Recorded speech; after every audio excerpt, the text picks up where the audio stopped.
नमस्ते। 8 जून 2025 की सुबह की प्रमुख खबरें इस प्रकार हैं। संयुक्त राज्य अमेरिका राजनीतिक घटनाक्रम, राष्ट्रपति डोनाल्ड ट्रंप और एलन मस्क के बीच सार्वजनिक विवाद एक प्रमुख कहानी बनी हुई है।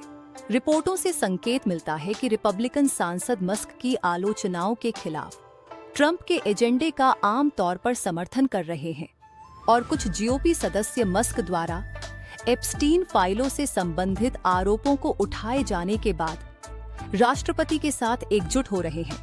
राष्ट्रपति ट्रंप ने पुष्टि की है कि कर और खर्च बिल पर मतभेदों के कारण एलन मस्क के साथ उनका संबंध समाप्त हो गया है और उन्होंने मस्क को डेमोक्रेट्स को धन देने के खिलाफ चेतावनी दी है। अप्रवासन और कानून, संघीय अप्रवासन छापों के विरोध के बीच लॉस एंजल्स में नेशनल गार्ड की तैनाती के साथ ट्रंप प्रशासन की अप्रवासन कार्रवाई तेज हो रही है। अल सल्वाडोर में गलत तरीके से निर्वासित किए गए एक व्यक्ति को तस्करी के आरोपों का सामना करने के लिए अमेरिका वापस लाया गया है। सुप्रीम कोर्ट ने department of government efficiency (DOGE) को गोपनीय सोशल सिक्योरिटी रिकॉर्ड तक पहुंच प्रदान की है। न्यायिक प्रशासनिक एक न्यायाधीश ने हार्वर्ड के अंतर्राष्ट्रीय छात्रों के लिए ट्रंप प्रशासन के प्रवेश प्रतिबंध पर अस्थायी रोक लगा दी है।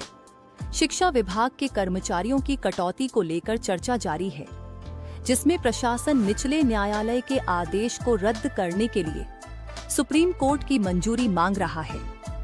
यूरोप अर्थव्यवस्था और व्यापार। यूरोपीय सेंट्रल बैंक (ECB) ने हाल ही में अपनी बेंचमार्क ब्याज दर को घटाकर 2% कर दिया है। यह 8वीं ऐसी कटौती है जिसका उद्देश्य अमेरिका यूरोपीय व्यापार युद्ध की चिंताओं के बीच अर्थव्यवस्था को समर्थन देना है। जर्मनी के केंद्रीय बैंक बुंडेसबैंक ने चेतावनी दी है कि अगर अमेरिका के साथ व्यापारिक तनाव बढ़ता है तो संभावित 2 साल की मंदी आ सकती है। यूरोपीय संघ और इंडोनेशिया के बीच एक मुक्त व्यापार समझौते के लिए बातचीत कथित तौर पर अपने अंतिम दौर में है, जिसके इस महीने संपन्न होने की उम्मीद है। यूरोजोन का विस्तार।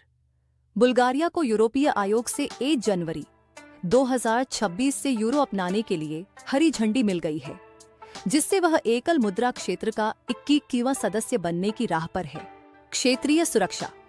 एक रायशुमारी में एक संभावित महाद्वीप व्यापी युद्ध के बारे में यूरोप में बढ़ती चिंताओं पर प्रकाश डाला गया है, खासकर रूस के अंदर हाल के ड्रोन हमलों के बाद, जिसे कुछ लोग रूस के लिए पर्ल हार्बर पल के रूप में व्याख्या कर रहे हैं। पश्चिम एशिया गाजा संघर्ष। गाजा में मानवीय संकट गंभीर बना हुआ है। इजरायली हमलों में 70 से अधिक फिलिस्तीनियों के मारे जाने की खबरें हैं, जिसमें गाजा शहर के एक परिवार के घर पर हमला भी शामिल है। सहायता वितरण केंद्रों के पास अक्सर गोलीबारी और झड़पों की सूचना मिलती है, जिन्हें इजरायली सेना द्वारा अक्सर युद्ध क्षेत्र घोषित किया जाता है। अमेरिका समर्थित सहायता समूह गाजा ह्यूमैनिटेरियन फाउंडेशन (GHF) ने कहा है कि वह सीधे खतरों के कारण सहायता वितरित नहीं कर पा रहा है। अक्टूबर 2023 को बंधक बनाए गए एक थाई बंधक का शव इजरायली सेना द्वारा गाजा से बरामद कर लिया गया है। क्षेत्रीय तनाव। इजरायल ने दक्षिणी बेरूत में हमले किए हैं, जिसमें दावा किया गया है कि उसने हिजबुल्लाह के भूमिगत ड्रोन कारखानों को निशाना बनाया है और चेतावनी दी है कि अगर हिजबुल्लाह को निरस्त नहीं किया गया तो लेबनान पर और हमले किए जाएंगे। इजरायली प्रधानमंत्री नेतन्याहू ने पुष्टि की है कि इजरायल गाजा में हमास विरोधी गुटों को हथियार दे रहा है। कूटनीति और प्रतिबंध। संयुक्त राष्ट्र मानवाधिकार प्रमुख ने अमेरिका से अंतर्राष्ट्रीय आपराधिक न्यायालय (ICC) के न्यायाधीशों के खिलाफ अपने प्रतिबंधों को वापस लेने का आह्वान किया है। ईरान परमाणु वार्ता पर अपना रुख बनाए हुए है। उसके सर्वोच्च नेता ने हाल ही में अमेरिका के प्रस्ताव को खारिज कर दिया है, जबकि रूस ने अमेरिका और ईरान के बीच मध्यस्थता की पेशकश की है। कृपया इस वीडियो को लाइक करें, चैनल को सब्सक्राइब करें और अपना समर्थन दें ताकि यह चैनल आगे बढ़ सके।